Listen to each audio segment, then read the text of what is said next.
شادی تو میں نے آپ کے کہنے پر کر لی ہے ڈیڈ، لیکن آپ ایک بات اچھی طرح سن لیں، میں آپ کی اس کم پڑھی لکھی اور جاہل بھتیجی کو اپنی بیوی کا درجہ کبھی نہیں دوں گا۔ یہ الفاظ کسی دھماکے سے کم نہیں تھے۔ اشنان خان کی گرجدار آواز کمرے کی دیواروں سے ٹکرا کر گونج رہی تھی۔ اس کا چہرہ غصے سے سرخ تھا اور پیشانی پر نیلی رگیں ابھری ہوئی تھیں۔ وہ کمرے کے وسط میں کھڑا تھا، وہی کمرہ جسے گلاب اور موتیا کے پھولوں سے کسی نئی نویلی دلہن کی طرح سجایا گیا تھا۔ فضا میں پھولوں کی مہک تھی، لیکن اشنان کو اس خوشبو میں بھی حبس محسوس ہو رہا تھا۔ اسے لگ رہا تھا کہ یہ پھول نہیں بلکہ اس کی آزادی کی قبر پر ڈالی گئی چادریں ہیں۔ اس کے سامنے بیٹھ کے بالکل کنارے پر وہ سمٹی ہوئی بیٹھی تھی، زیمل سر سے پاؤں تک سرخ بھاری عروسی جوڑے میں ملبوس۔ اس کا چہرہ گھونگھٹ کی اوٹ میں چھپا ہوا تھا۔ وہ ایک بت کی طرح ساکت تھی، لیکن اس کے وجود میں آنے والی ہلکی سی لرزش بتا رہی تھی کہ اشنان کا ہر لفظ اس کے دل پر کسی کوڑے کی طرح برس رہا ہے۔ اشنان نے اپنی شیروانی کے اوپر والے بٹن بے تابی سے کھولے۔ اس کا دم گھٹ رہا تھا۔ اس نے ایک نظر نفرت سے اس لڑکی کی طرف دیکھا جو اب اس کے نام سے منسوب ہو چکی تھی۔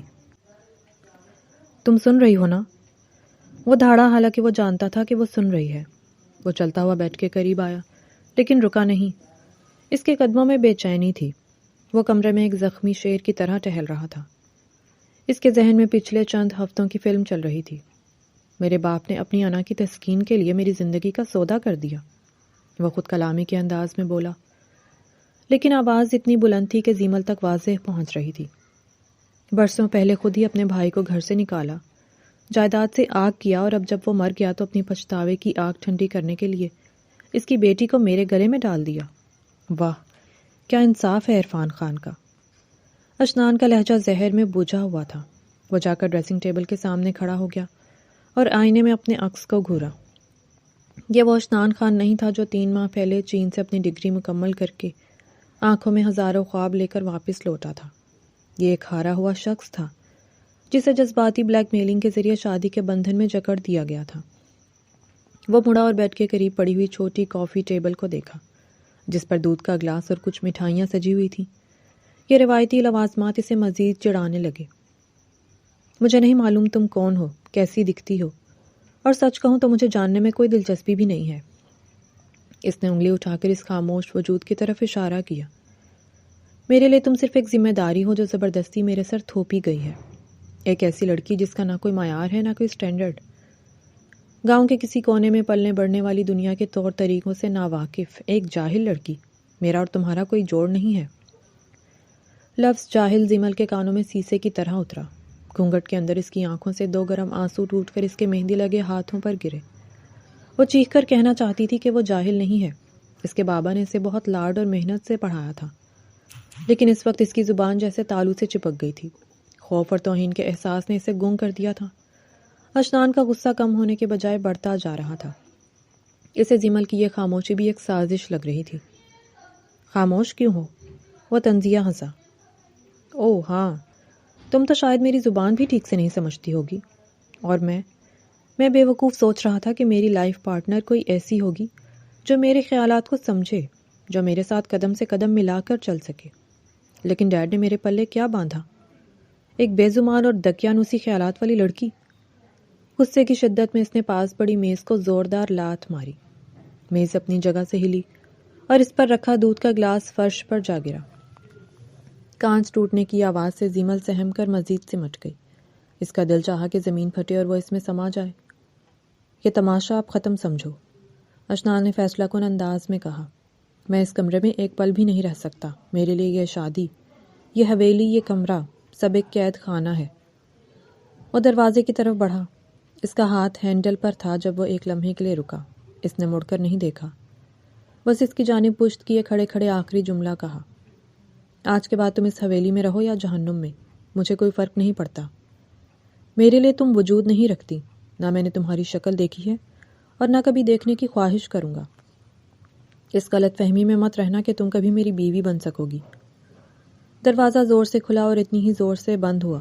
دروازے کے بند ہونے کی آواز کے ساتھ ہی کمرے میں ایک بھاری اور جان لیوا خاموشی چھا گئی۔ وہ چلا گیا تھا، اپنی نئی نویلی دلہن کو چھوڑ کر جسے اس نے دیکھا تک نہیں تھا، اپنی نفرت کا نشانہ بنا کر تنہا چھوڑ کر چلا گیا تھا۔ زیمل کافی دیر تک اسی طرح ساکت بیٹھی رہی۔ اس کے کانوں میں اشنان کے کہے ہوئے الفاظ بار بار گونج رہے تھے۔ جاہل، کم پڑھی لکھی، بیوی کا درجہ نہیں دوں گا۔ آہستہ آہستہ کپ کپاتے ہاتھوں سے اس نے اپنا بھاری گھونگھٹ اٹھایا۔ سامنے دیوار پر لگے بڑے آئینے میں اس کا عکس نظر آیا۔ سرخی مائل رنگت، بڑی بڑی اداس آنکھیں جن میں کاجل اب آنسوؤں کی وجہ سے پھیل رہا تھا، اور ہونٹ جو کپ کپا رہے تھے۔ وہ خوبصورت تھی، بہت خوبصورت، لیکن اس وقت اس کی خوبصورتی اس کے لیے ایک سزا بن گئی تھی۔ اس کی نظریں قالین پر بکھرے ہوئے کانچ کے ٹکڑوں اور پھیلے ہوئے دودھ پر جم گئیں۔ یہ بکھرا ہوا کانچ اسے اپنی ٹوٹی ہوئی قسمت کی تصویر لگا۔ بابا، اس کے لبوں سے ایک دبی ہوئی سسکی نکلی۔ اسے وہ دن یاد آیا جب اس کے بابا ریحان خان بستر مرگ پر تھے اور آخری سانسیں لے رہے تھے۔ وہ ان کا ہاتھ تھامے رو رہی تھی۔ زمل بیٹا، ریحان خان نے کمزور آواز میں کہا تھا، میرے جانے کے بعد تم اکیلی نہیں رہو گی۔ میں نے عرفان بھائی سے بات کر لی ہے، وہ تمہیں سنبھال لیں گے۔ اپنے تایا کے پاس چلی جانا، وہ حویلی تمہارا بھی گھر ہے۔ زمل جانتی تھی کہ اس کے بابا کے لیے یہ فیصلہ کتنا مشکل تھا۔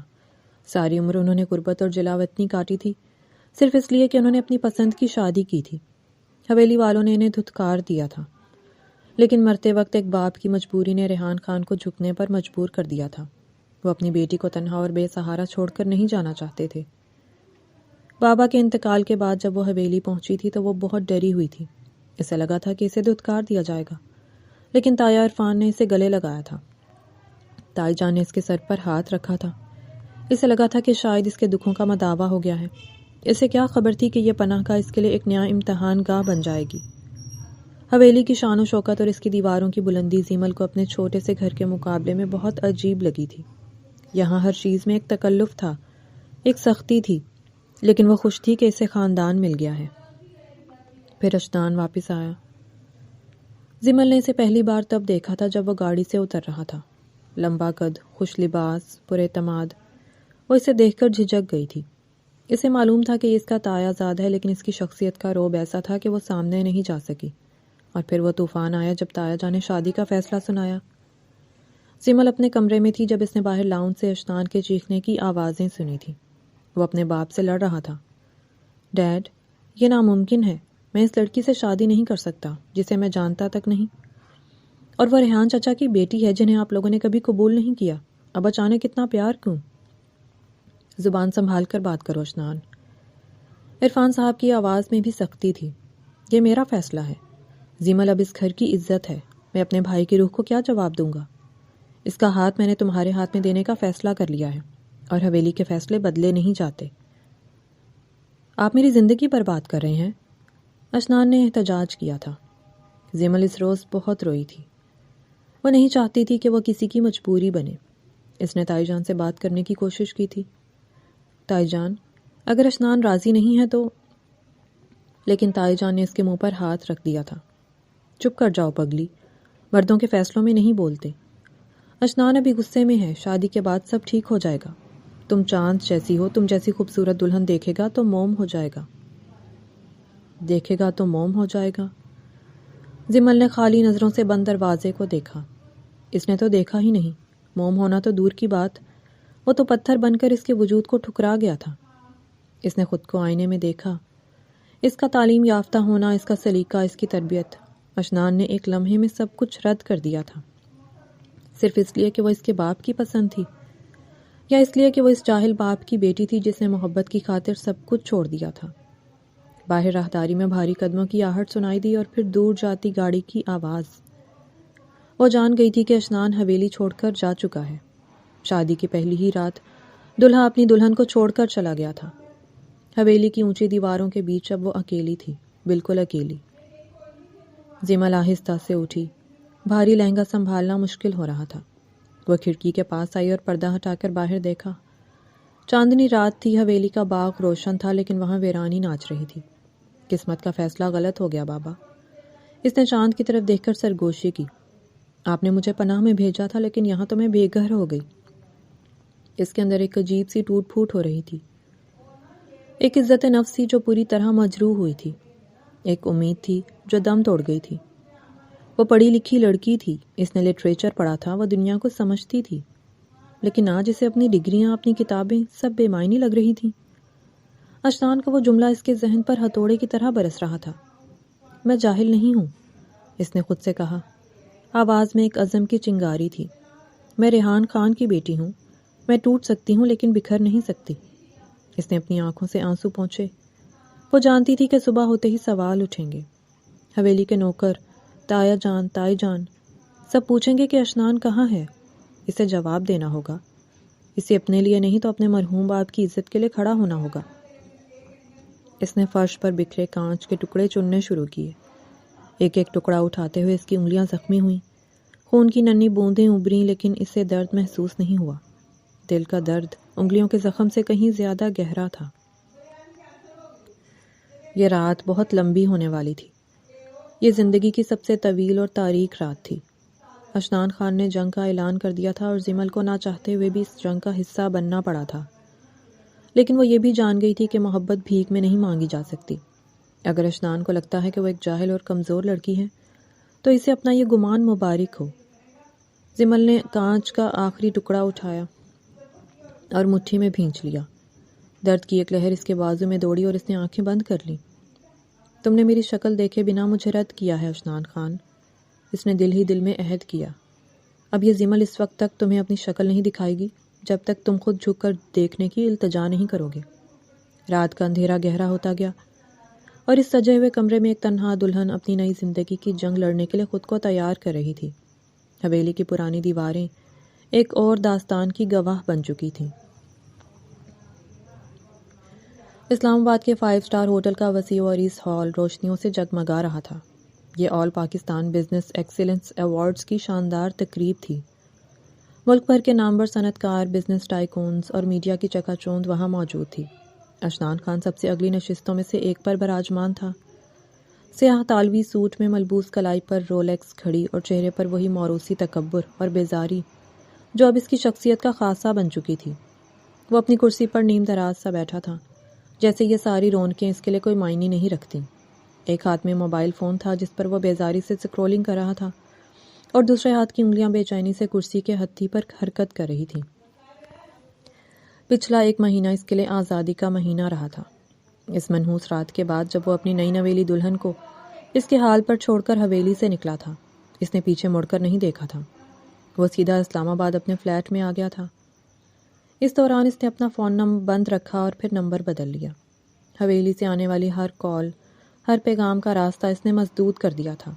اسے نہیں معلوم تھا کہ وہاں کیا ہو رہا ہے، اس کے باپ کا رد عمل کیا تھا، یا وہ ان پڑھ گاؤں کی لڑکی کس حال میں تھی۔ اور سچ تو یہ تھا کہ اسے پرواہ بھی نہیں تھی۔ وہ اپنی نام نہاد آزادی کا جشن منا رہا تھا، حالانکہ دل کے کسی کونے میں ایک عجیب سی خلش اکثر اسے بے چین رکھتی تھی۔ Ladies and gentlemen, stage secretary کی پرجوش آواز نے اشنان کے خیالات کا تسلسل توڑ دیا۔ اب وقت ہے آج کی شام کے سب سے اہم ایوارڈ کا، وہ ایوارڈ جو اس سال کی سب سے ابھرتی ہوئی اور باصلاحیت کاروباری خاتون کے نام ہے، جنہوں نے بہت کم وقت میں ٹیکسٹائل ڈیزائننگ کی دنیا میں ایک نیا معیار قائم کیا ہے۔ اشنان نے ایک بیزار سی جمائی لی۔ اسے لگا کہ اب کوئی ادھیڑ عمر روایتی سی خاتون سٹیج پر آئے گی اور بورنگ تقریر کرے گی۔ وہ اٹھنے والا ہی تھا کہ ہال تالیوں کی گرج سے گونج اٹھا۔ Please welcome the most talented miss Zamal. نام سنتے ہی اشنان چونکا۔ زمل؟ یہ نام تو وہی تھا جو اس کے نکاح نامے پر لکھا گیا تھا۔ اس کے ماتھے پر شکن نمودار ہوئی، لیکن پھر اس نے سر جھٹک دیا۔ یہ وہ نہیں ہو سکتی، اس نے خود کو تسلی دی۔ وہ تو حویلی کی 4 دیواری میں بند ایک ڈری سہمی لڑکی ہے۔ وہ یہاں اسلام آباد کے فیشنیبل ہجوم میں کہاں، دنیا میں ہزاروں زمل ہوتی ہیں۔ اس نے نظر اٹھا کر سٹیج کی طرف دیکھا اور پھر وقت جیسے وہیں تھم گیا۔ سٹیج کی سیڑھیاں چڑھتی ہوئی وہ لڑکی کوئی عام انسان نہیں لگ رہی تھی۔ اس نے گہرے نیلے رنگ کا انتہائی نفیس اور جدید کٹ والا لباس پہن رکھا تھا جو اس کے متناسب سراپے پر خوب جچ رہا تھا۔ سر پر دوپٹہ انتہائی سلیقے سے ٹکا ہوا تھا جو اس کی مشرقی اقدار اور جدیدیت کا حسین امتزاج تھا۔ لیکن جس چیز نے اشنان کو اپنی سیٹ پر جمنے پر مجبور کیا وہ اس کا چہرہ تھا۔ دودھیا رنگ، ستوان ناک اور بڑی بڑی روشن آنکھیں جن میں بلا کا اعتماد تھا۔ وہ چل رہی تھی تو لگتا تھا کہ زمین اس کے قدموں کے لمس پر فخر کر رہی ہے۔ ہال کی تیز روشنیاں اس کے چہرے پر پڑ رہی تھیں اور اشنان کو لگا کہ اس نے آج تک اپنی پوری زندگی میں اس سے زیادہ حسین اور باوقار لڑکی نہیں دیکھی۔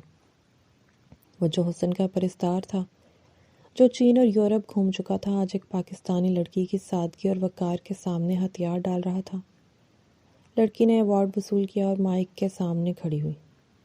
شکریہ، اس کی آواز ہال میں گونجی۔ وہ آواز کسی میٹھی دھن کی طرح تھی، نرم لیکن پر اعتماد۔ یہ ایوارڈ میری محنت کا صلہ ہے اور ان لوگوں کا جواب ہے جو سمجھتے ہیں کہ عورت صرف گھر کی چار دیواری تک محدود رہنے کے لیے بنی ہے۔ اشنان کا دل ایک عجیب سی رفتار سے دھڑکنے لگا۔ اس کے جملے میں ایک کاٹ تھی، ایک چیلنج تھا۔ وہ پلک جھپکنا بھول گیا تھا۔ وہ مسلسل اس کے چہرے کو تک رہا تھا۔ یہ وہی لڑکی تھی جس کا وہ ہمیشہ سے خواب دیکھتا تھا، پڑھی لکھی، پر اعتماد، کامیاب اور بے پناہ حسین۔ تقریب ختم ہوئی تو ڈنر کا آغاز ہوا۔ لوگ گروپس کی شکل میں کھڑے باتیں کر رہے تھے۔ اشنان کی نظریں مسلسل اس حسین لڑکی کا تعاقب کر رہی تھیں۔ وہ کچھ لوگوں میں گھر گئی تھی۔ وہ بہت شائستگی سے مسکراتے ہوئے سب سے مل رہی تھی۔ اشنان نے اپنے کوٹ کے بٹن بند کیے، ٹائی درست کی اور ایک مضبوط عزم کے ساتھ اس کی طرف بڑھا۔ وہ اشنان خان تھا۔ اسے جو چیز پسند آ جاتی تھی وہ اسے حاصل کر کے رہتا تھا، اور آج تو وہ دل ہار چکا تھا۔ جیسے ہی وہ اس کے قریب پہنچا، ارد گرد کھڑے لوگ اشنان خان کو دیکھ کر احتراماً تھوڑا پیچھے ہو گئے۔ وہ لڑکی اب تنہا کھڑی تھی، ہاتھ میں جوس کا گلاس تھامے وہ کسی گہری سوچ میں تھی۔ ایکسکیوز می، اشنان نے اپنی مخصوص مخملی اور بھاری آواز میں سے مخاطب کیا۔ لڑکی نے پلٹ کر دیکھا۔ ان دونوں کی نظریں ملیں۔ اشنان کو لگا جیسے کسی نے اس کے دل پر دستک دی ہو، لیکن لڑکی کی آنکھوں میں کوئی حیرت نہیں تھی، بلکہ ایک عجیب سی سرد مہری اور پہچان کی ہلکی سی جھلک تھی، جسے اشنان سمجھنے سے قاصر رہا۔ مس سمل، اگر میں غلط نہیں ہوں، اشنان نے مسکراتے ہوئے کہا، اپنی پوری چارمنگ شخصیت کا سحر اس پر طاری کرنے کی کوشش کرتے ہوئے۔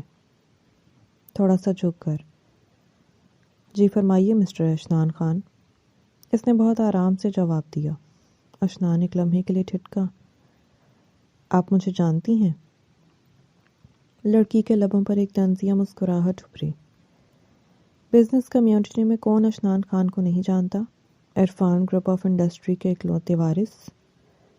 اشنان کا سینہ فخر سے چوڑا ہو گیا۔ اوہ، تو میری شہرت مجھ سے پہلے پہنچ گئی ہے۔ ویسے آپ کی تقریر بہت متاثر کن تھی، اور آپ کی کامیابی اس سے بھی زیادہ۔ شکریہ، اس نے مختصر جواب دیا اور جانے کے لیے مڑنے لگی۔ رکیے، اشنان نے بے ساختہ کہا۔ وہ اسے یوں جانے نہیں دے سکتا تھا۔ دیکھیں، میں باتیں گھما پھرا کر کرنے کا عادی نہیں ہوں۔ میں نے آج تک بہت سے لوگ دیکھے ہیں، بہت خوبصورتی دیکھی ہے، لیکن آج آپ کو دیکھ کر مجھے لگا کہ میری تلاش ختم ہو گئی ہے۔ لڑکی رک گئی۔ وہ پوری طرح اس کی طرف مڑی۔ اس کی آنکھوں میں اب غصے کے بجائے ایک عجیب سی چمک تھی۔ تلاش؟ کیسی تلاش مسٹر خان؟ ایک پرفیکٹ جیون ساتھی کی تلاش، اشنان نے بنا کسی جھجک کے کہہ دیا۔ وہ جانتا تھا یہ پاگل پن ہے۔ وہ پہلی ملاقات میں اسے پرپوز کر رہا تھا، لیکن وہ اپنے جذبات کے ہاتھوں مجبور تھا۔ میں جانتا ہوں یہ بہت عجیب لگ رہا ہے، لیکن میں آپ سے بہت متاثر ہوا ہوں۔ میں آپ کو اپنی زندگی کا حصہ بنانا چاہتا ہوں۔ ہال کا شور جیسے مدھم پڑ گیا۔ اشنان کی سانسیں رکی ہوئی تھیں۔ وہ اس کے جواب کا منتظر تھا۔ لڑکی نے اسے اوپر سے نیچے تک دیکھا، ایسی نظر جس میں افسوس بھی تھا اور تضحیک بھی۔ پھر وہ دھیرے سے مسکرائی۔ وہ مسکراہٹ اشنان کے وجود کو چیرتے ہوئے گزر گئی۔ آپ شاید بھول رہے ہیں مسٹر خان کہ ہر چمکتی ہوئی چیز سونا نہیں ہوتی، اور ہر خوبصورت چہرہ آپ کی ملکیت بننے کے لیے دستیاب نہیں ہوتا۔ اس کا لہجہ دھیما تھا، لیکن الفاظ کسی نشتر سے کم نہ تھے۔ میرے پاس دنیا کی ہر نعمت ہے، میں آپ کو وہ زندگی دے سکتا ہوں جس کا لوگ صرف خواب دیکھتے ہیں۔ اشنان نے جلدی سے کہا۔ اس سے لگا شاید وہ اس کی دولت سے متاثر نہیں ہوئی۔ زندگی دولت سے نہیں، عزت اور احترام سے بنتی ہے، اس نے کاٹدار لہجے میں کہا، اور ویسے بھی آپ کی یہ پیشکش بہت دیر سے آئی ہے۔ کیا مطلب؟ اشنان کا دل ڈوبنے لگا۔ اس نے سیدھا اشنان کی آنکھوں میں آنکھیں ڈال کر وہ جملہ کہا جس نے اشنان کی دنیا ہلا کر رکھ دی۔ میں پہلے سے ہی شادی شدہ ہوں مسٹر اشنان خان۔ یہ جملہ کسی بم کی طرح اشنان کے سر پر پھٹا۔ آسمان ٹوٹ پڑا تھا، زمین پیروں تلے سے نکل گئی۔ شادی شدہ؟ اس کے منہ سے بمشکل نکلا، جی ہاں۔ اس حسینہ نے بڑے اعتماد سے کہا، میرے شوہر، وہ ایک بہت بڑے آدمی ہیں، بڑے خاندان کے چشم و چراغ ہیں، لیکن افسوس ان کی نظر کمزور ہے، وہ ہیرے اور پتھر میں فرق نہیں کر پاتے۔ اس سے پہلے کہ اشنان کچھ اور پوچھتا، وہ حسینہ اپنے لمبے لباس کو سنبھالتی ہوئی ایک ملکہ کی طرح وہاں سے رخصت ہو گئی۔ اشنان وہیں کھڑا رہ گیا، بت بنا ہوا۔ اسے لگا جیسے کسی نے اس کا دل مٹھی میں لے کر مسل دیا ہو۔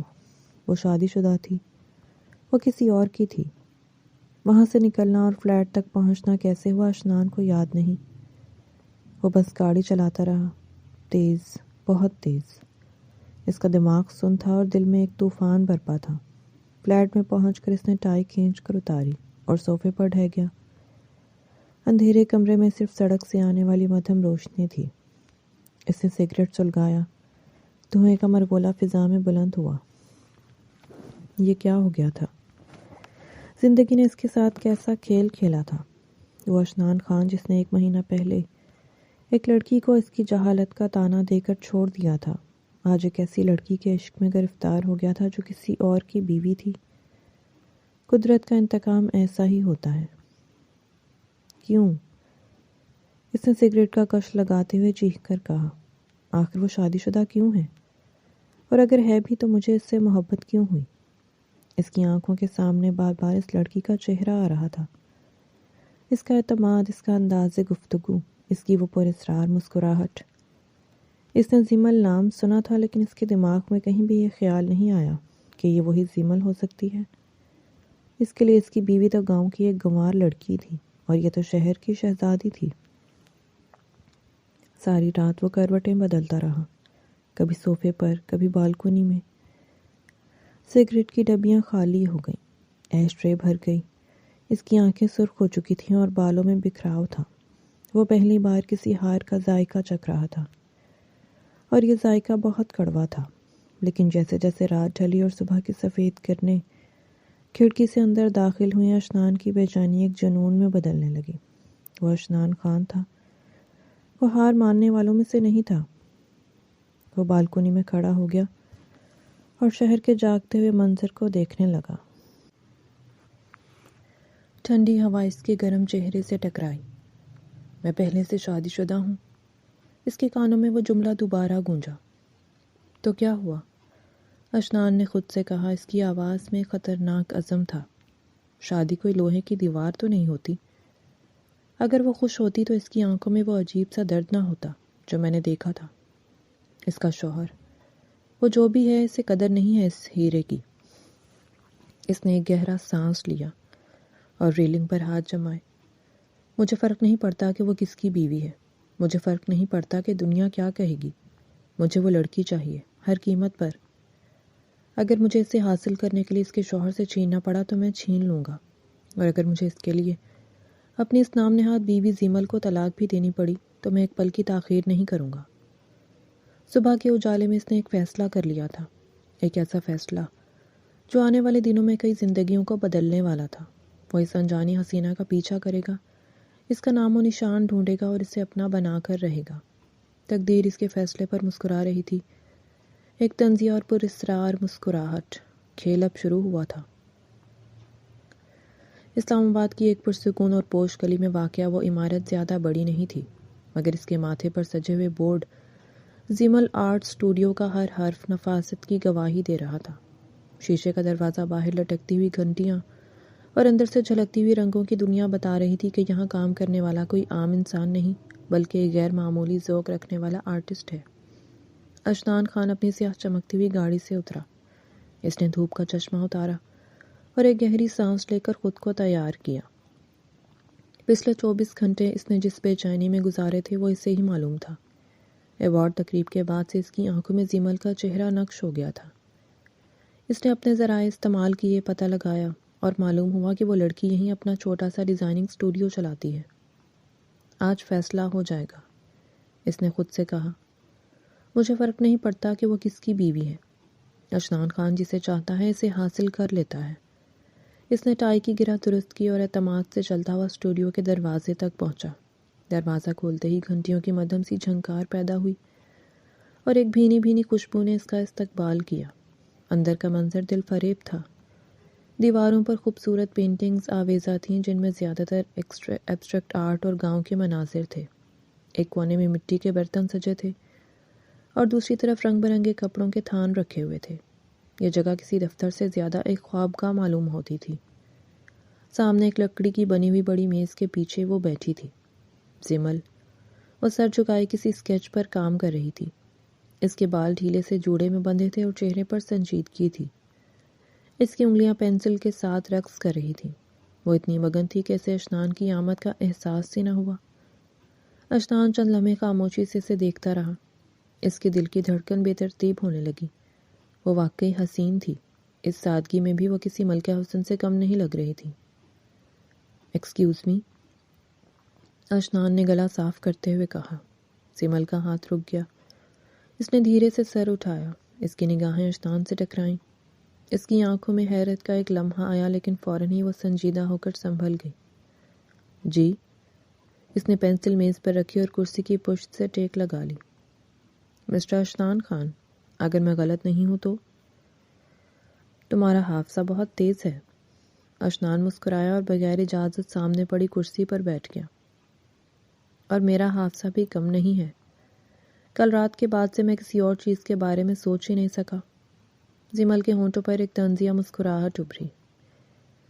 بڑے لوگوں کو اکثر چھوٹی چیزیں یاد رہ جاتی ہیں۔ فرمائیے، کیسے آنا ہوا؟ کیا کوئی ڈیزائن بنوانا ہے؟ ہاں، اشنان نے معنی خیز لہجے میں کہا۔ اپنی زندگی کا ڈیزائن۔ زیمل نے اسے غور سے دیکھا۔ میں پہیلیاں نہیں بجھاتی مسٹر خان، میرا وقت قیمتی ہے، سیدھی بات کریں۔ اشنان تھوڑا آگے کو جھکا، اس کی آنکھوں میں ایک جنون تھا۔ میں کل رات والی بات کو آگے بڑھانے آیا ہوں زیمل۔ میں جانتا ہوں کہ یہ سب بہت عجیب لگ رہا ہے، شاید پاگل پن بھی، لیکن سچ یہ ہے کہ میں تم سے شادی کرنا چاہتا ہوں۔ زیمل نے ایک چھوٹی سی ہنسی کے ساتھ سر جھٹکا۔ آپ شاید بھول رہے ہیں، میں نے کل بھی کہا تھا کہ میں شادی شدہ ہوں۔ مجھے اس سے کوئی فرق نہیں پڑتا، اشنان نے میز پر مٹھی مار کر کہا، لیکن آواز دھیمی رکھی۔ میں جانتا ہوں کہ تم خوش نہیں ہو، میں نے تمہاری آنکھوں میں دیکھا ہے۔ وہ شخص، تمہارا وہ نام نہاد شوہر، اس نے تمہیں وہ خوشی نہیں دی جس کی تم حقدار ہو۔ وہ تمہاری قدر نہیں کرتا۔ اگر کرتا ہوتا تو تم کل رات اتنی اداس نہ ہوتی۔ زیمل خاموشی سے اسے سنتی رہی۔ اس کا چہرہ سپاٹ تھا، جیسے وہ کوئی دلچسپ کہانی سن رہی ہو۔ اشنان نے اپنی جیب سے چیک بک نکالی اور میز پر رکھ دی۔ اسے دیکھو، یہ بلینک چیک ہے، تم جو چاہو گی وہ تمہیں ملے گا۔ دولت، شہرت، دنیا کی سیر، بس اس آدمی کو چھوڑ دو، اس سے طلاق لے لو۔ میں تمہیں وہ مقام دوں گا جو کسی شہزادی کو ملتا ہے۔ میں تمہارے لیے اپنی ساری دنیا بدل دوں گا۔ زیمل نے چیک بک کی طرف دیکھا، پھر اشنان کی طرف۔ اس کی آنکھوں میں ایک عجیب سی چمک تھی، جس سے رحم اور نفرت کا ملا جلا احساس۔ مسٹر خان، زیمل نے نرم لہجے میں کہا، آپ کو لگتا ہے کہ ہر چیز خریدی جا سکتی ہے؟ آپ کو لگتا ہے کہ ایک عورت کے جذبات، اس کی وفاداری، اس کا رشتہ، سب کی ایک قیمت ہوتی ہے؟ ہر چیز کی قیمت ہوتی ہے، اشنان نے فوراً جواب دیا۔ بس خریدار کے پاس استطاعت ہونی چاہیے، اور میں تمہارے لیے ہر قیمت چکانے کو تیار ہوں۔ واقعی؟ زیمل اپنی کرسی سے اٹھی اور آہستہ قدموں سے چلتی ہوئی کھڑکی کے پاس گئی۔ باہر دوپہر کی دھوپ پھیل رہی تھی۔ آپ اتنے یقین سے کیسے کہہ سکتے ہیں کہ میرا شوہر برا آدمی ہے؟ اشنان بھی اٹھ کھڑا ہوا۔ وہ اس کے پیچھے گیا۔ کیونکہ کوئی بھی سمجھدار آدمی تمہارے جیسے ہیرے کو نظر انداز نہیں کر سکتا۔ وہ یقیناً کوئی بیوقوف، جاہل اور دقیانوسی انسان ہوگا جو تمہاری صلاحیتوں کو دبا رہا ہے، ورنہ تم یہاں اکیلی کام نہ کر رہی ہوتی۔ اشنان کا یہ جملہ سن کر زمل زور سے ہنسی، ایسی ہنسی جس میں درد بھی تھا اور تضحیک بھی۔ وہ پلٹی اور سیدھا اشنان کی آنکھوں میں آنکھیں ڈال دیں۔ مسٹر اشنان خان، مجھے سمجھ نہیں آ رہا کہ آپ میرے پیچھے کیوں پڑ گئے ہیں، ایک شادی شدہ عورت کے پیچھے، آخر کیوں؟ یہ محبت ہے، اشنان نے جذباتی انداز میں کہا۔ اس کی آواز میں لرزش تھی۔ یہ وہ دیوانگی ہے جو مجھے پہلی نظر میں تم سے ہو گئی تھی۔ میں نے آج تک کسی کو اتنی شدت سے نہیں چاہا۔ میں تمہارے بغیر نہیں رہ سکتا زمل، مجھے بس تم چاہیے، چاہے اس کے لیے مجھے پوری دنیا سے لڑنا پڑے۔ محبت؟ زمل نے اس لفظ کو چبایا۔ آپ جسے پہلی نظر کی محبت کہہ رہے ہیں مسٹر خان، وہ دراصل آپ کی انا کی تسکین ہے۔ آپ کو وہ کھلونا چاہیے جو دوسروں کے پاس ہے۔ نہیں، یہ سچ نہیں ہے۔ اشنان نے اس کا ہاتھ پکڑنے کی کوشش کی لیکن زمل پیچھے ہٹ گئی۔ خبردار، زمل کی آواز اچانک سخت ہو گئی۔ حد میں رہے مسٹر خان، آپ اس عورت سے بات کر رہے ہیں جسے آپ نے کبھی بولنے کا موقع ہی نہیں دیا تھا۔ اشنان حیران ہو کر اسے دیکھنے لگا۔ کیا مطلب؟ میں سمجھا نہیں۔ زمل نے ایک گہرا سانس لیا۔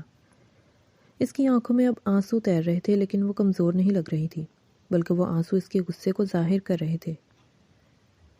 آپ کہہ رہے ہیں کہ آپ مجھے اس شوہر سے طلاق دلوا کر مجھ سے شادی کرنا چاہتے ہیں؟ زمل نے طنزیہ مسکراہٹ کے ساتھ پوچھا۔ یہ بہت دلچسپ صورتحال ہے اشنان صاحب، کیونکہ اگر میں اس شوہر سے طلاق لے بھی لوں تو میں دوبارہ آپ سے شادی کیسے کر سکتی ہوں؟ کیوں نہیں کر سکتی؟ اشنان بےتاب ہو گیا۔ میں ہر رکاوٹ دور کر دوں گا۔ مسئلہ رکاوٹ کا نہیں ہے، مسئلہ شخص کا ہے، زمل نے تلخی سے کہا۔ ذرا سوچیں، آپ اسی عورت سے دوبارہ شادی کیسے کر سکتے ہیں جسے آپ خود چھوڑ چکے ہیں؟ کمرے میں سناٹا چھا گیا۔ دنیا جیسے رک سی گئی۔ اشنان کے دماغ میں جھماکے ہوئے۔ چھوڑ چکا ہوں؟ وہ ہکلایا۔ تم کیا کہہ رہی ہو؟ میں نے تمہیں کب چھوڑا؟ ہم تو کل ملے ہیں۔ زمل کی آنکھوں سے شعلے نکلنے لگے۔ وہ ایک قدم آگے بڑھی۔ ہم کل نہیں ملے اشنان خان، ہم 1 مہینہ پہلے ملے تھے، اس رات جسے آپ اپنی زندگی کی سب سے منحوس رات سمجھتے تھے۔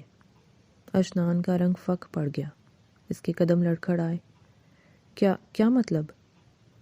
میں زمل ہوں، زمل ریحان خان، اس نے چبا چبا کر کہا۔ وہی کم پڑھی لکھی جاہل اور گنوار بھتیجی جسے آپ کا باپ آپ کے سر منڈ کر گیا تھا، یاد آیا؟ اشنان کو لگا جیسے چھت اس کے سر پر آ گری ہو۔ اس کے کانوں میں سیٹیاں بجنے لگیں۔ اس کی آنکھیں پھٹی کی پھٹی رہ گئیں۔ وہ زمل کو دیکھ رہا تھا لیکن اب اسے وہ ایوارڈ ونر بزنس وومن نظر نہیں آ رہی تھی، بلکہ اس کے ذہن میں اس گھونگھٹ والی لڑکی کا ہیولا ابھرا جسے وہ دھتکار کر آیا تھا۔ تم؟ اشنان کے لب ہلے لیکن آواز نہیں نکلی۔ جی ہاں، میں۔ زمل کی آواز اب اونچی ہو گئی تھی۔ وہی لڑکی جسے آپ نے بنا دیکھے بنا جانے صرف اس لیے رد کر دیا تھا کیونکہ وہ آپ کے معیار کی نہیں تھی۔ آپ نے کہا تھا نا کہ میں اس جاہل لڑکی کو بیوی کا درجہ نہیں دوں گا، تو پھر آج یہ کیا ہے؟ آج آپ اسی جاہل کے قدموں میں اپنی دولت، اپنی محبت نچھاور کرنے آئے ہیں۔ اشنان کا وجود کانپنے لگا۔ شرمندگی، پچھتاوا اور صدمہ، ان تینوں احساسات نے مل کر اس پر حملہ کیا تھا۔ وہ کرسی کا سہارا لے کر کھڑا رہا۔ زمل، یہ تم ہو؟ اس کی آواز اتنی مدھم تھی کہ مشکل سے سنائی دی۔ ہاں اشنان خان، یہ میں ہوں، وہی لڑکی جس نے ٹیکسٹائل ڈیزائننگ میں ماسٹرز کیا ہے، وہی لڑکی جس نے اپنی محنت سے یہ مقام بنایا ہے۔ لیکن آپ نے تو فیصلہ سنا دیا تھا نا، آپ نے تو کہا تھا کہ ہمارا کوئی جوڑ نہیں ہے۔ زمل کی آنکھوں سے آنسو بہہ نکلے لیکن اسے انہیں پہنچا نہیں۔ آپ نے کہا تھا کہ میں نے تمہاری شکل نہیں دیکھی اور نہ کبھی دیکھنے کی خواہش کروں گا، لیکن قدرت کا کھیل دیکھیں، آج آپ خود چل کر آئے ہیں، آج آپ اسی شکل کے دیوانے ہو گئے ہیں، لیکن افسوس بہت دیر ہو چکی ہے۔ زمل، مجھے معاف کر دو۔ اشنان نے آگے بڑھنے کی کوشش کی۔ اس کا لہجہ بھکاریوں جیسا تھا۔ مجھے نہیں معلوم تھا، میں غصے میں تھا، میں اندھا ہو گیا تھا۔ خدا کے لیے میں تم سے محبت کرتا ہوں، تم میری بیوی ہو۔ بیوی؟ زمل ہنسی، ایک دل دہلا دینے والی ہنسی۔ کس کی بیوی؟ اس شخص کی جو سہاگ رات اپنی بیوی کو کانچ کے ٹکڑوں پر چلنے کے لیے چھوڑ گیا، اس شخص کی جس نے اپنی انا کی خاطر ایک یتیم لڑکی کی تذلیل کی۔ اس نے ہاتھ اٹھا کر اسے روکا۔ نہیں اشنان خان، وہ رشتہ تو آپ نے اسی رات ختم کر دیا تھا جب آپ کمرے سے باہر نکلے تھے۔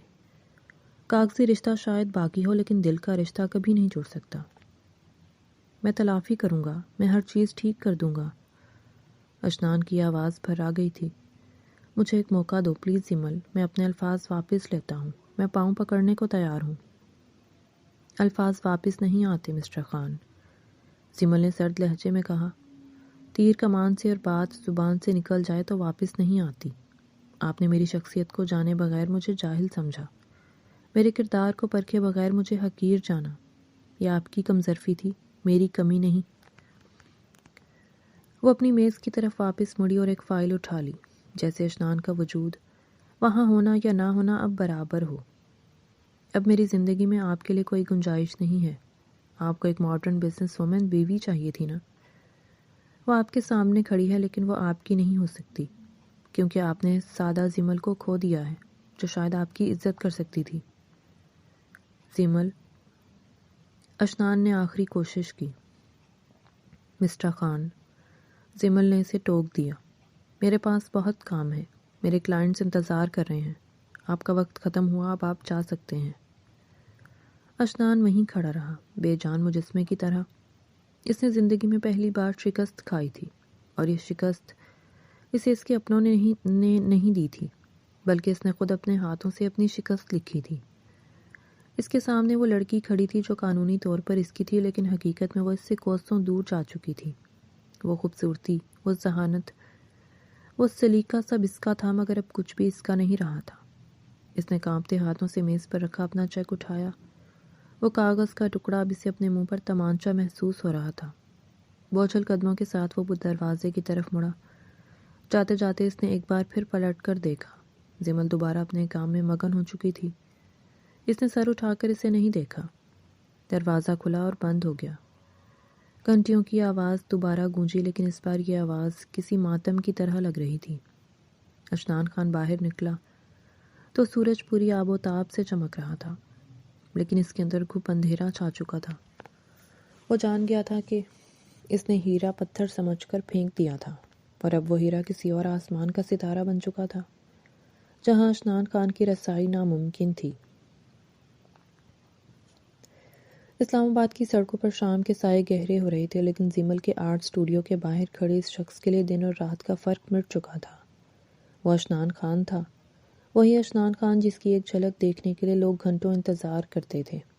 آج وہ خود کسی فقیر کی طرح 2 ہفتوں سے یہاں کھڑا تھا۔ اس کے چہرے پر اب وہ پرانا تکبر نہیں تھا، بلکہ ایک گہری اداسی اور تھکن تھی۔ اس کی داڑھی بڑھی ہوئی تھی، آنکھوں کے گرد سیاہ ہلکے پڑ چکے تھے، اور وہ اپنی لگژری گاڑی کے دروازے سے ٹیک لگائے مسلسل اسٹوڈیو کے شیشے کی طرف دیکھ رہا تھا۔ پچھلے 24 دنوں کا معمول یہی تھا۔ وہ صبح آتا، سارا دن دھوپ اور گرد میں کھڑا رہتا، اور شام کو جب زمل باہر نکلتی تو وہ امید بھری نظروں سے اسے دیکھتا، لیکن زمل وہ اسے نظر انداز کر کے اپنی گاڑی میں بیٹھتی اور ایسے گزر جاتی جیسے وہ وہاں موجود ہی نہ ہو۔ آج بھی وہی ہوا۔ زمل اسٹوڈیو سے باہر نکلی۔ اس نے گرے رنگ کا لباس زیب تن کر رکھا تھا۔ اشنان کی نظریں اس کے چہرے پر جم گئیں۔ وہ بے اختیار آگے بڑھا۔ زمل، اس کی آواز میں ایک ٹوٹی ہوئی التجا تھی، لیکن زمل نے سر اٹھا کر بھی نہیں دیکھا۔ اس کے چہرے پر ایک سرد مہری تھی جو اشنان کے کلیجے کو چیر گئی۔ اس نے گاڑی کا دروازہ کھولا، بیٹھی اور انجن سٹارٹ کر کے فراٹے بھرتی ہوئی نکل گئی۔ اشنان وہیں کھڑا رہا، اڑتی ہوئی دھول میں اپنی بربادی کا تماشا دیکھتا ہوا۔ یہ سزا حق ہے تمہارا اشنان، اس نے خود کو کوسا۔ تم نے اسے ٹھکرایا تھا، آج وہ تمہیں ٹھکرا رہی ہے۔ رات گئے وہ اپنے خالی فلیٹ میں نہیں گیا۔ اس بار اس کی گاڑی کا رخ اسلام آباد سے باہر موٹر وے کی طرف تھا، حویلی کی طرف۔ وہ جان گیا تھا کہ اب اس کی سنوائی صرف وہیں ہو سکتی ہے جہاں سے اس نے بغاوت کی تھی۔ حویلی کا بڑا ہال خاموش تھا۔ رات کا پچھلا پہر تھا جب اشنان اندر داخل ہوا۔ عرفان صاحب لاؤنج میں صوفے پر بیٹھے تسبیح پڑھ رہے تھے۔ اپنے بیٹے کی حالت دیکھ کر وہ چونک گئے۔ اشنان جو ہمیشہ اکڑ کر چلتا تھا آج کندھے جھکائے ایک ہارے ہوئے جواری کی طرح اندر آیا۔ اشنان، عرفان صاحب نے حیرت سے پکارا۔ اشنان قریب آیا اور بنا کچھ کہے قالین پر اپنے باپ کے قدموں میں بیٹھ گیا۔ اس نے اپنا سر عرفان صاحب کے گھٹنوں پر رکھ دیا اور پھوٹ پھوٹ کر رو پڑا۔ بابا، میں ہار گیا۔ اس کی آواز سسکیوں میں ڈوبی ہوئی تھی۔ میں بہت بری طرح ہار گیا۔ آپ صحیح تھے، میں غلط تھا۔ میں اندھا تھا بابا، میں نے ہیرے کو پہچانا ہی نہیں۔ عرفان صاحب کا دل پسیج گیا۔ اولاد چاہے کتنی ہی نافرمان کیوں نہ ہو، باپ کے لیے اس کے آنسو دیکھنا قیامت سے کم نہیں ہوتا۔ انہوں نے شفقت سے اشنان کے سر پر ہاتھ رکھا۔ کیا ہوا میرے شیر کو؟ بابا، مجھے زمل چاہیے۔ اشنان نے سر اٹھایا۔ اس کی آنکھوں میں بے پناہ پچھتاوا تھا۔ میں نے اس کے ساتھ بہت زیادتی کی ہے۔ میں نے اس کی توہین کی، اسے جاہل سمجھا، اسے چھوڑ دیا۔ لیکن اب میں اس کے بغیر نہیں رہ سکتا۔ مجھے اس سے محبت ہو گئی ہے بابا، سچی محبت۔ محبت؟ عرفان صاحب مدھم سا مسکرائے۔ بیٹا، محبت تب ہوتی ہے جب ہم دوسرے کی عزت کرتے ہیں۔ تم نے تو اس کی عزت نفس کو کچل دیا تھا۔ میں جانتا ہوں میں گناہ گار ہوں۔ اشنان نے ہاتھ جوڑ دیے۔ میں تلافی کرنا چاہتا ہوں۔ میں اپنی ساری زندگی اس کے قدموں میں رکھ دوں گا۔ لیکن وہ میری طرف دیکھتی بھی نہیں ہے۔ وہ حق بجانب ہے، میں اسی قابل ہوں۔ لیکن بابا، آپ میری سفارش کر دیں، وہ آپ کی بہت عزت کرتی ہے، وہ آپ کی بات نہیں ٹالے گی۔ خدا کے لیے میری زندگی بچا لیں۔ عرفان صاحب نے بیٹے کی آنکھوں میں دیکھا۔ وہاں واقعی سچی تڑپ تھی۔ وہ جانتے تھے کہ اشنان کو سبق مل چکا ہے۔ میں کوشش کروں گا، عرفان صاحب نے فیصلہ کن لہجے میں کہا۔ لیکن یاد رکھنا اشنان، اگر زمل نے انکار کر دیا تو میں اسے مجبور نہیں کروں گا۔ بس ایک بار، صرف ایک بار اسے منا لیں۔ اگلے دن زمل اپنے اسٹوڈیو میں بیٹھی ڈیزائنز دیکھ رہی تھی جب ملازم نے آ کر بتایا کہ عرفان صاحب آئے ہیں۔ زمل گھبرا گئی۔ تایا جان یہاں؟ وہ فوراً اٹھی اور باہر آئی۔ عرفان صاحب استقبالیہ کے صوفے پر بیٹھے تھے۔ زمل تیزی سے آگے بڑھی۔ تایا جان، آپ نے کیوں زحمت کی؟ مجھے بلوا لیا ہوتا۔ وہ احترام سے جھکی۔ عرفان صاحب نے اس کے سر پر ہاتھ رکھا۔ بیٹی، جب اولاد غلطی کرتی ہے تو بزرگوں کو ہی زحمت اٹھانی پڑتی ہے۔ زمل سمجھ گئی۔ وہ خاموشی سے ان کے سامنے بیٹھ گئی۔ زمل بیٹا، عرفان صاحب نے نرمی سے بات شروع کی، میں آج حویلی کا سردار بن کر نہیں، ایک بے بس باپ بن کر آیا ہوں۔ اشنان نے جو کیا وہ ناقابل معافی ہے۔ میں شرمندہ ہوں کہ میری تربیت میں کمی رہ گئی۔ نہیں تایا جان، آپ شرمندہ نہ ہوں، زمل نے جلدی سے کہا۔ اس میں آپ کا کوئی قصور نہیں۔ قصور بھی اس کا ہے اور سزا بھی وہی بھگت رہا ہے۔ عرفان صاحب نے آہ بھری۔ پچھلے 2 ہفتوں سے وہ درویش بنا ہوا ہے۔ بیٹا، انسان غلطی کا پتلا ہے۔ اسے اپنی غلطی کا شدت سے احساس ہے۔ وہ بدل گیا ہے۔ اس کی آنکھوں میں نے وہ محبت دیکھی ہے جو شاید وہ خود بھی نہیں سمجھ پایا تھا۔ زمل نے نظریں جھکا لیں۔ تایا جان، جس شخص نے مجھے میری شکل دیکھے بنا رد کر دیا تھا اور اس کے ساتھ زندگی کیسے گزرے گی؟ عزت کے بنا محبت نہیں رہ سکتی۔ وہ اب تمہاری شکل کا نہیں، تمہاری سیرت کا دیوانہ ہے۔ عرفان صاحب نے اس کا ہاتھ تھاما۔ میں تم پر دباؤ نہیں ڈالوں گا، تم آزاد ہو۔ لیکن میری ایک درخواست ہے، میرے بھائی کی نشانی ہو تم۔ میں نہیں چاہتا تمہارا گھر اجڑے۔ ایک موقع دے دو اس نادان کو، صرف میرے کہنے پر۔ اگر وہ پھر بھی تمہیں خوش نہ رکھ سکا تو میں خود تمہیں اس قید سے آزاد کروا دوں گا، یہ میرا وعدہ ہے۔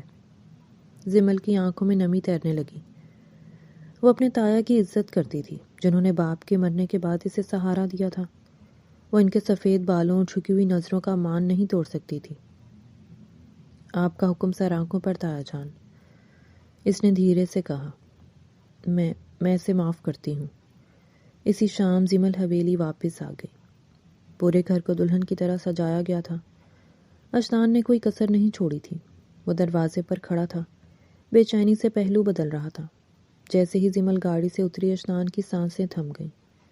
وہ سرخ رنگ کی ساڑی میں ملبوس تھی، وہی رنگ جو شادی کی رات اس نے پہنا تھا، لیکن آج اس کے چہرے پر گھونگھٹ نہیں تھا۔ اشنان دھیرے سے آگے بڑھا۔ اس کی ہمت نہیں ہو رہی تھی کہ وہ نظریں ملا سکے۔ زمل اس کے قریب آ کر رک گئی۔ خوش آمدید مسز اشنان خان۔ اشنان کی آواز بھر آ گئی۔ زمل نے اسے خاموشی سے دیکھا۔ میں مسز اشنان خان تب بنوں گی جب مجھے یقین ہو جائے گا کہ اس بار یہ سودا خسارے کا نہیں ہے۔ میں وعدہ کرتا ہوں زمل۔ اشنان نے بے ساختہ اس کے دونوں ہاتھ تھام لیے۔ اس کی آنکھوں میں آنسو چمک رہے تھے۔ میں پوری زندگی یہ ثابت کرنے میں لگا دوں گا کہ میں تمہارے قابل ہوں۔ مجھے نہیں معلوم تھا کہ میری قسمت میں اتنا خوبصورت تحفہ لکھا ہے۔ میں واقعی اندھا تھا۔ وہ اسے لے کر حویلی کے ٹیرس پر گیا۔ وہاں چاندنی رات کا منظر سحر انگیز تھا۔ ٹھنڈی ہوا چل رہی تھی۔ اشنان ریلنگ کے پاس کھڑا ہو گیا اور زمل اس کے برابر میں موجود تھی۔ تمہیں پتہ ہے، اشنان نے چاند کی طرف دیکھتے ہوئے کہا، جب میں نے تمہیں ایوارڈ فنکشن میں دیکھا تھا تو مجھے لگا تھا کہ میں نے اپنی زندگی کی سب سے بڑی جیت حاصل کر لی ہے، لیکن جب پتہ چلا کہ تم میری ہی بیوی ہو تو لگا کہ میں نے سب سے بڑی ہار پائی ہے۔ اور اب؟ زمل نے پہلی بار نرم لہجے میں پوچھا۔ اشنان اس کی طرف مڑا۔ اس نے زمل کا چہرہ اپنے ہاتھوں کے پیالے میں بھرا۔ چاندنی میں زمل کا چہرہ دمک رہا تھا۔ اب مجھے لگتا ہے کہ خدا نے مجھے دوسری زندگی دی ہے۔ اشنان کی آواز سرگوشی میں بدل گئی۔ زمل، تم میری انا، میری غرور، میری ہر برائی کا توڑ ہو۔ تم نے مجھے انسان بنا دیا۔ میں تم سے صرف محبت نہیں کرتا، میں تمہاری عزت کرتا ہوں۔ زمل کی آنکھوں میں ایک آنسو گرا جسے اشنان نے اپنے انگوٹھے سے صاف کر دیا۔ مجھے آپ پر بھروسہ کرنے میں وقت لگے گا اشنان، زمل نے اعتراف کیا۔ میرے پاس پوری زندگی ہے۔ اشنان مسکرایا، ایک پرسکون اور مطمئن مسکراہٹ۔ میں ہر روز تمہارا انتظار کروں گا، ہر روز تمہیں جیتوں گا۔ اس نے جھک کر زمل کی پیشانی پر بوسہ دیا۔ یہ بوسہ ہوس کا نہیں بلکہ ایک وعدے کا تھا، تحفظ کا، مان کا اور ہمیشہ ساتھ نبھانے کا۔ زمل نے دھیرے سے اپنی آنکھیں بند کر لی اور اپنا سر اشنان کے سینے پر رکھ دیا۔ اس کے دل کی دھڑکنیں اشنان کی دھڑکنوں کے ساتھ ہم آہنگ ہو رہی تھیں۔ طوفان تھم چکا تھا اور ایک پرسکون سمندر کی طرح ان کی نئی زندگی کا آغاز ہو رہا تھا۔ حویلی کی دیواروں نے آج محبت کی خاموش سرگوشی سنی۔ شکریہ میری زندگی میں واپس آنے کے لیے، اشنان نے زیر لب کہا۔ زمل نے مسکرا کر آسمان کی طرف دیکھا۔ شاید کہیں ستاروں میں اس کے بابا بھی مسکرا رہے تھے کہ ان کی بیٹی بالآخر اپنے گھر، اپنے ٹھکانے پر پہنچ گئی تھی۔ اس سٹوری کا مورل ایک طاقتور اور واضح پیغام دیتا ہے کہ ظاہری دکھاوے، طاقت یا دولت کے ذریعے محبت یا عزت حاصل نہیں کی جا سکتی۔ زمل کا کردار نہ صرف تعلیم یافتہ، باوقار اور ہنرمند ہے، بلکہ وہ اپنے جذبات، عزت نفس اور اصولوں کے لیے کھڑی رہتی ہے، چاہے حالات کتنے بھی مشکل ہوں۔ اشنان خان کا کردار دکھاتا ہے کہ غرور، تکبر اور جلد بازی سے لیے گئے فیصلے انسان کو اپنی خواہش اور محبت سے محروم کر سکتے ہیں، اور صرف وقت اور صحیح حالات کے ذریعے ہی حقیقی شناخت اور محبت سامنے آتی ہے۔ سٹوری پڑھنے والا یہ سیکھتا ہے کہ خود اعتمادی، صبر، عزت نفس اور اصولوں پر ڈٹے رہنے کی اہمیت سب سے بڑی کامیابی ہے، اور یہ کہ محبت کو حاصل کرنے کے لیے دھوکہ، طاقت یا دباؤ کا راستہ کبھی کامیاب نہیں ہوتا۔ حقیقی تعلقات میں احترام اور سمجھ بوجھ بنیادی ستون ہیں۔ زمل نے یہ سکھایا کہ مشکلات میں بھی اپنے آپ کو قائم رکھنا، اپنے حقوق اور وقار کے لیے کھڑا ہونا سب سے بڑی طاقت ہے۔ اور آپ کو یہ کہانی کیسی لگی؟ پڑھ کر اپنی رائے کا اظہار کیجیے گا اور چینل کو سبسکرائب کر لیں۔ شکریہ۔